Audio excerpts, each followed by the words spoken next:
So there was this guy called Ben, and Ben said goodbye to his friends and started heading for home. He was in a great mood. He had 2 weeks off from school for winter break. He had just passed a test for his driver license, and with no homework, he could hang out with his friends whenever he wanted to. Things couldn't be better. He turned his iPod up and smiled. As he passed the last row of stores before the hill leading to his house, something caught his eye at the bank.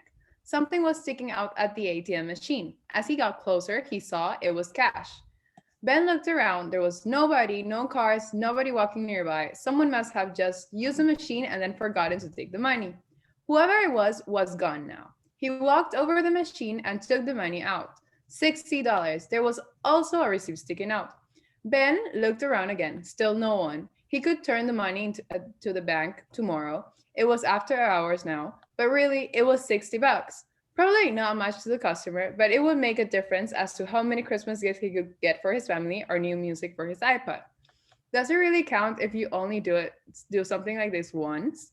Ben thought this over. It's not like he's a thief or anything. Someone messed up by leaving the cash there in the first place. He felt pretty good about taking it. It was one-time deal, and no one ever needs to know. He put the money in his pocket, crumbled up the receipt, and walked away. So now, guys, what would you have done if you were Ben in this situation? Does anyone want to put this hypothetical situation?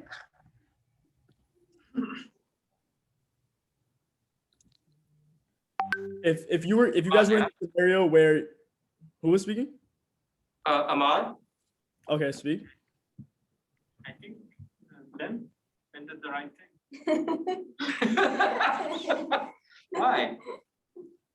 Because whatever we talk here, like, it's just perspective, it's different. Some people don't believe in it. So whatever he did, maybe to him it's like perfectly ethical and legal and fine. Like if he would have forgot, he would be fine with it too. Like if you forgot $60. So you think Yes. it was Ben's lucky day? Like he was lucky and he just took it because he was lucky. It wasn't an action where he thought would hurt anyone. No. Yeah. I believe like they have always told me sort of like since my childhood that like Could you speak up just a little bit? okay, like they have always told me that like if you take money from the street, like you wouldn't want someone else to like be done to you. So like imagine like this person that left the money on the ATM had to run for an emergency. Wouldn't you want like if you were the person that left the money to come back and have your money there?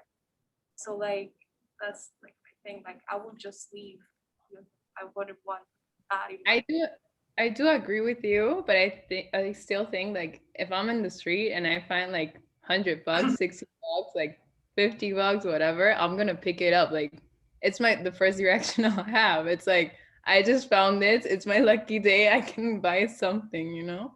Like who's gonna know where? Like if it's in the street, who will know like where did you left it? You know? Also, cash is like if you find cash and then you give this cash to someone, could be the store owner or to some friend, like they will keep also the cash. So I think that is like Isa said also, I will keep that money. Tina. Yeah, thanks. I think it's really good. Matt put up, the fact about like perspective, right? If you're just some odd, Ryan walking around and you find money, or in this case, I think it was an ATM, if I'm not mistaken. Look at it. If you turn around and you try and ask people, well, who could it have been? Everyone's just going to say, yes, it was my money.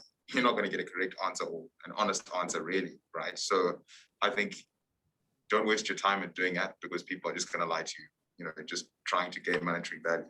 But on the other side as well, I think Isabel mentioned that there was like a receipt or anything. So assuming that there is a name and you can track this person down, courtesy of the bank, then if you have strong moral principles, maybe you can, pursue that option. But that's obviously dependent on you and your current situation.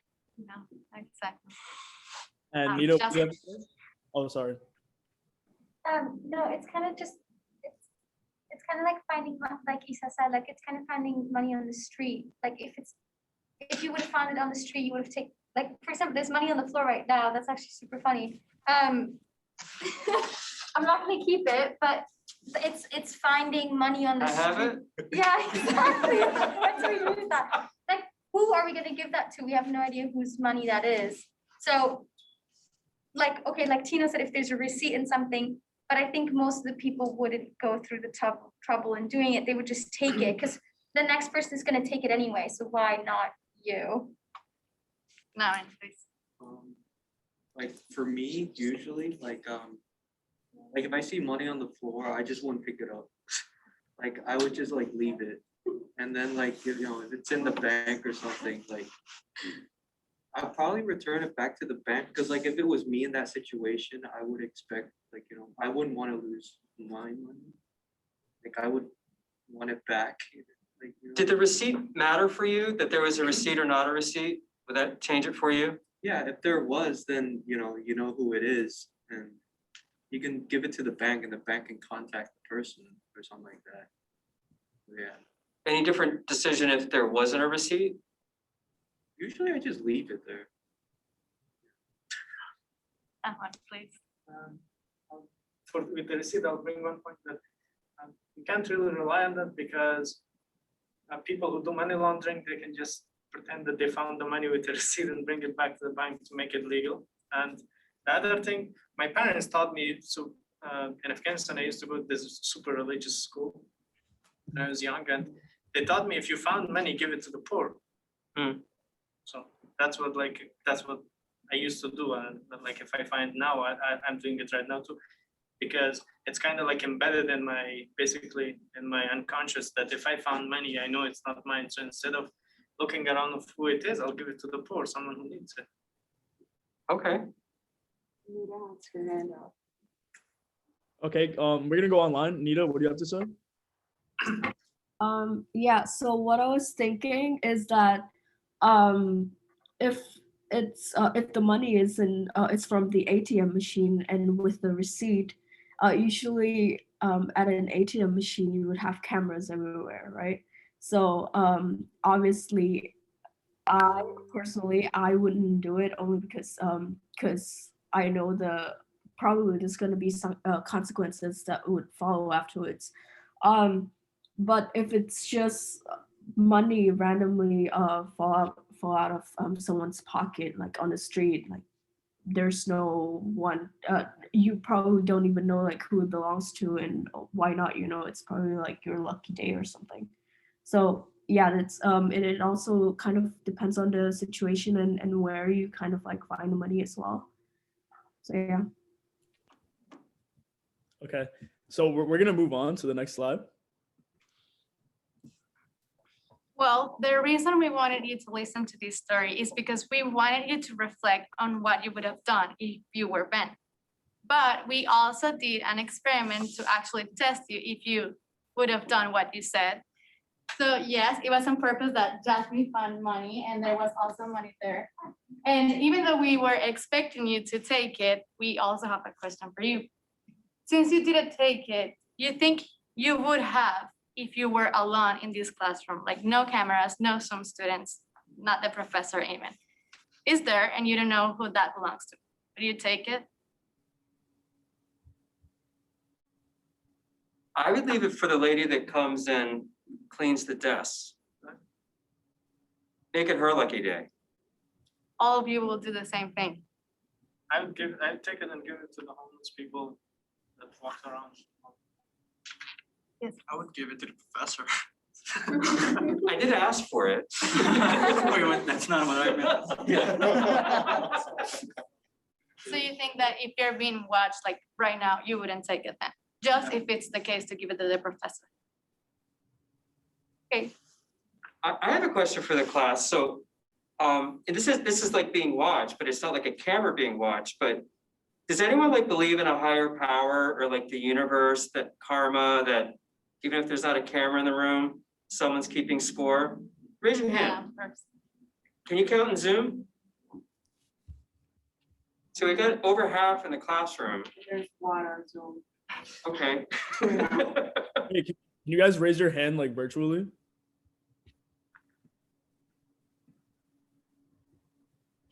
We had one in Zoom?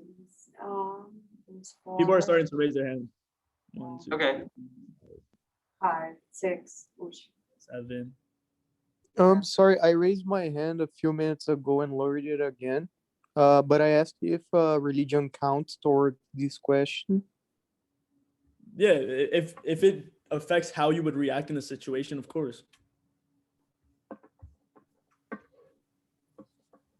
9 people on. All right, so we got about half the class. Okay. So I feel pretty confident I would get my wallet back if it dropped in this class. I feel pretty good about that. I think So, but I think we can say that like karma or like a bigger universe ahead of us, like that is watching us, is also kind of like the same situation. Like you feel like someone is watching you at all times, or it might affect your future, and you might have consequences on it. That's why you won't do it. You know what I'm saying? Mm-hmm. Nguyen? I also feel like sometimes it's like the area or like the I guess like how people are taught, because like when I went to Korea, like I would leave my phone and wallet outside like of like a restaurant or something, and then just go somewhere, and then I come back and it's still there, like, you know, my money and everything, like no one's gonna take it. Like, I feel like it's like environment too. Yeah, I heard Japan's like that. If you leave something on the bus, they'll track you down and get it back to you. I guess that as a human being, if you're alone and you like see that there is money on the floor, you will think that, that's my lucky day, and probably you will take it. But I feel like if you know you're being watched, you feel like you could also be judged, you know, and you probably be influenced by this and not take it. But we also have another experiment, and this is for the online students. So can everyone choose a like take a picture of the Menti and then go onto the link so that we can answer this question and see your results for this? It's anonymous, and as you can see, the question is, do you use your phone during online classes?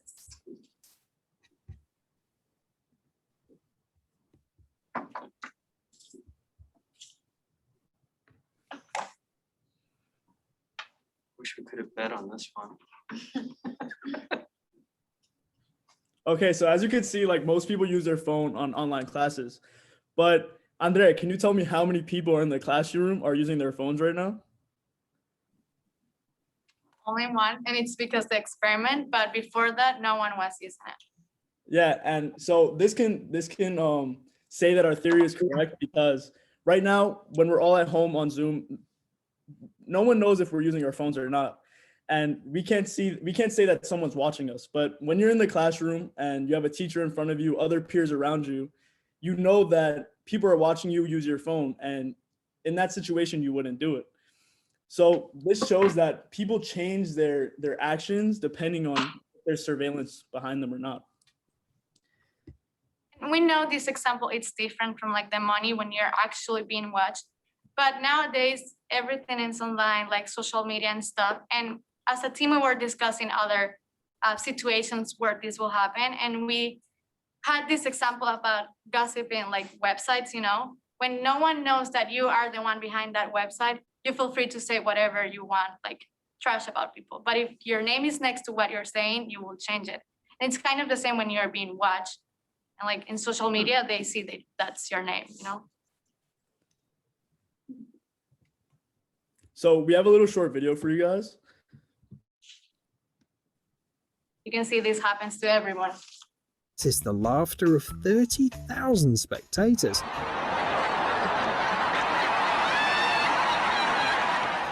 Also, marketers rushed to put an advertising banner in the frame just below the guy's confused face. He probably still remembers this failure before going to bed. For example, this girl approached a car parked near someone else's house and tried to tear off the radiator grille. We have only one question. Why?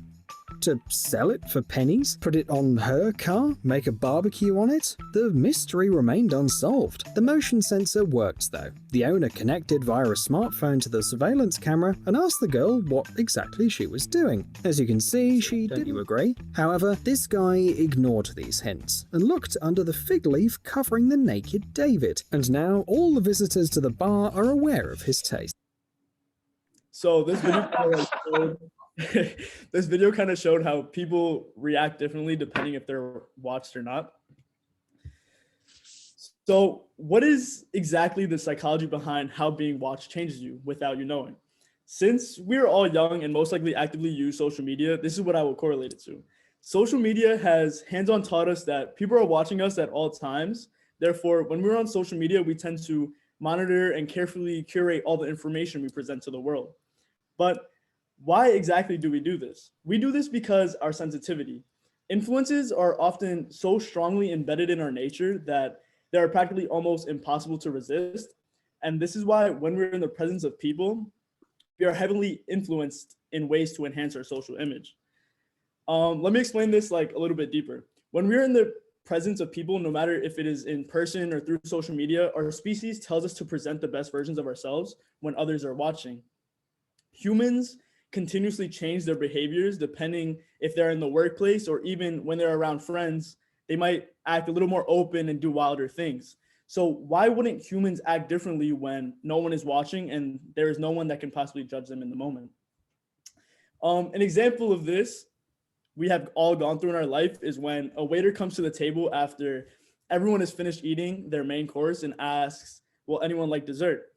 The other people you are with state, no, thank you. And you're in a situation where you're thinking to yourself, my stomach's not 100% full and I'd like to have that dessert. But when you hear all the others say no, you will be influenced by this and respond with a no as well.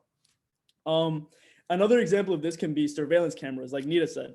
We have seen over the past couple of years, surveillance cameras have been put up almost everywhere. And why do we do this? We do this because it has been scientifically proven that when a person feels that they are being watched, they tend to behave better. This directly correlates with the consequences that might come out of either stealing in a store or even pursuing a drug deal in a secluded alley. Now I will pass you to Sebastian, where he will talk more about the psychological facts. Thanks, Zach. So now, lastly, it's key to know some factors that drive people to do bad things. Number one is the red dress effect. This means that people tend to use good actions to balance out bad actions, like eating like a piece of chocolate after a whole week of salads. This makes people more inclined to do bad actions under the guise of it's just one thing. Number two is the tunnel vision. Such a vision talks about goals. There's no problem with high goals or trying hard to reach them. This only is a problem when people are held by a big goal, which drives them to leave other aspects apart, such as ethics, out of their thinking. Number three is the limit theory. People like freedom. If they feel that the rules imposed on them are too strict, they often break those rules and even go further against protocol. And lastly, take all. We live in a world where there's only one winner. One person wins the prize or the job. When there's only one winner in one spot, people tend to cheat rather than take the risk of losing. That's why people do bad things or bad actions. Now, lastly, Andrea will talk about this whole study. So to conclude, we wanted to say that as a team, we believe three things. First, that one action can define you depending on the severity of the action. Second, that there are some things that we could do while being watched or not that are not ethical to do. And finally, that are things that are normal for us to do as human beings, because it's embedded in our nature to be influenced by society in a kind of invisible way. Thank you.